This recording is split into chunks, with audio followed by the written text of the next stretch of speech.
I'm not gonna hold y'all. Trading is hard. It is not an easy pursuit, an easy endeavor. I'm not gonna sugarcoat it, I'm not gonna lie, but you're here for a reason. You're on this journey for a reason. Accept it.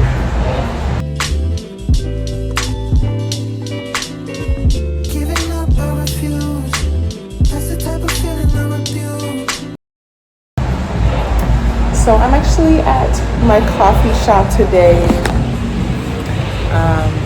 My local coffee shop. I love it here. It's very aesthetically pleasing. And I wanted to take you guys along with me, and yeah, we're here. So my topic for my video today is going to be 5 extremely easy concepts that I didn't understand about trading when I first started. Okay, so we're just gonna jump right into it. Number 1 being trend lines. Okay, so trend lines are simply, if we're in an uptrend, the candlesticks and the price action are creating higher highs and higher lows. So it's kind of like a stair step. We got this higher impulse up, and then we plateau a bit, create a higher low, another impulse up, create a higher high, and then it continues higher low, higher high, right? And then it's going to be vice versa for downtrend. It's going to be impulse down, which is a lower low, and then it's going to be, well, it's a higher low, excuse me, and then we impulse down and it's a lower low, and then it goes in that same rhythmic bouncing down or up, right? So it's a very simple concept that goes a very long way in your trading. So I would definitely encourage you to spend some time on charts, just identifying trends. Draw that trend line. So if we are in an upward trend, we're going to be drawing the trend line below that upward trend so we can get those points of those lower highs to see how it bounces off the trend line. And vice versa for a downtrend, we're going to draw the trend line above so we can get those connecting points of where those higher lows are connecting to that downtrend. So that way, when we can watch for it for a reversal or for it to be going into consolidation, then it will actually break the trend line, and it will give us an indicator of what direction the market is going. So, all right, so number 2 is going to be, I would say, my favorite concept, which would be break and retest. So we're talking about market structure and trend lines once again. Once we are in, let's use an example of a downtrend. When it is going down and it creates that impulse down, then oftentimes it comes back up a little bit and makes a U, and it comes back to the level of the last lower high to retest it before it takes an impulse down again. So when it creates that U and it comes back to the same level of that last lower high, then that is called a retest or a retracement. And we like those because it actually gives us more strength within our downtrend, because it gives like that bounce effect, so it can impulse back down, bounce, impulse back down. Opposite for when we are going into an uptrend, we have the higher highs and higher lows. So we have that impulse up, then it creates oftentimes an N, a lowercase n, and it meets that last higher low, or excuse me, it meets the last lower high. It can be a little confusing, but I will give examples of this. I will leave pictures and little examples of what I'm explaining, so it'll be more understandable for you.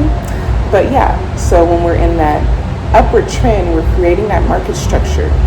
It gives us little N forward, so comes back and retests that last lower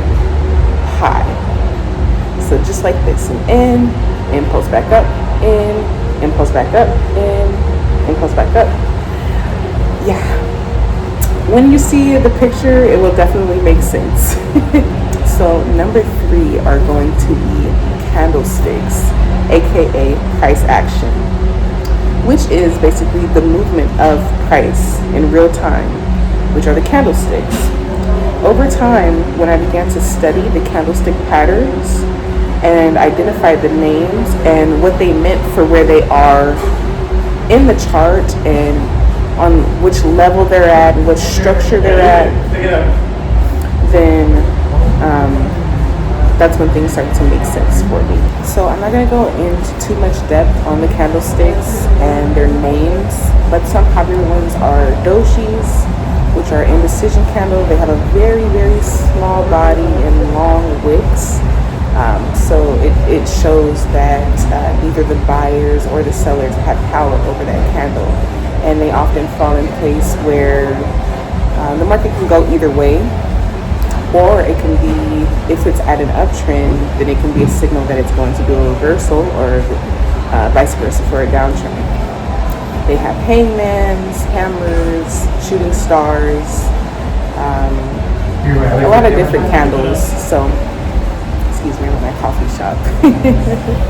So yeah, like once you start to study that, and a very good resource is the Candlestick Bible, which I'm reading right now, then that is another thing that will elevate your trading game, because you have to start to understand the language of the charts. Starting with the market structure, you have to understand the trends, like what trend you're in, if you're in consolidation or accumulation, if you're in a downtrend. And then from there, you have to understand your levels, what areas are familiar in your chart. And then, like, once you understand what levels you're at, you have to understand how those candlesticks are acting at those levels, right? So, yeah. Very easy concept once you've been repetitive in your learning and practicing a lot and putting in a lot of hours on charts and identifying these candlesticks. Your trading game, chef's kiss. All right. So we're on number 4, and number 4 is going to be trading psychology, which is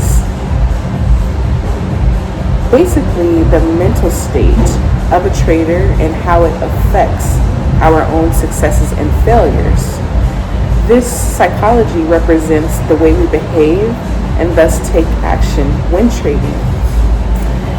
In my opinion, it actually creates a hive mind of buyers and sellers. And once you actually go live in the charts and you see the buyers and sellers going at it, it's actually a beautiful thing to watch.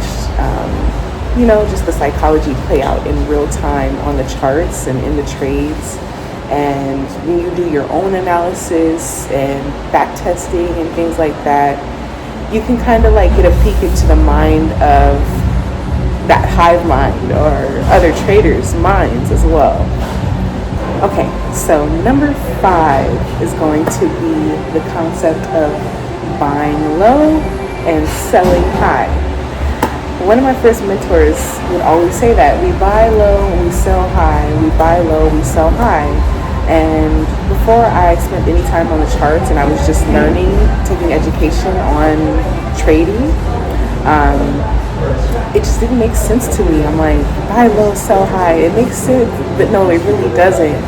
But then once I actually started demo trading and taking my trades, I could see what they meant. Like, we want to buy at the lowest that we can in that time frame that we're trading. So we don't want to buy at the top and then we have to deal with drawdowns, which is basically the trade going in the other way before it goes into up. What we're anticipating for it to go up if we buy it. If we're selling, we're anticipating for it to go down, right? So it's a very simple concept, but it was just something that it didn't make sense until you actually spend time on the charts. So in conclusion, all of these 5 simple concepts are very easy to understand but they're not going to make any sense until you start demo trading, you start studying charts. The most important teacher is going to be those charts. So you want to learn candlesticks, you want to learn price action, you want to learn market structure and how to determine what trend you're in. If you're in accumulation, you want to understand these very simple concepts before you begin to trade. But you also want to demo trade as well, so it can all come together. It can all be a culmination of knowledge that will help you, and you'll get these aha moments when you're in a trade, when you're demo trading, when you're charting, and things will make a lot of sense when you dedicate yourself and actually put effort into learning these things versus just being confused and kind of giving up. I kind of did that a lot at the beginning of my journey. Like, if things got too confusing, I would step away, and a couple days would turn into a couple weeks, which turn into a couple months. But if you're serious about this, it doesn't have to go like that. Just an hour a day, or even less, 30 minutes to start off a day, you'll begin to really fall in love with this skill set if it's meant for you, right? So yeah, I wanted to make this video for beginner traders, intermediate traders that are still learning, haven't started demoing yet, or you are and you just don't understand certain concepts. And I hope that this does help you. You guys have a beautiful day.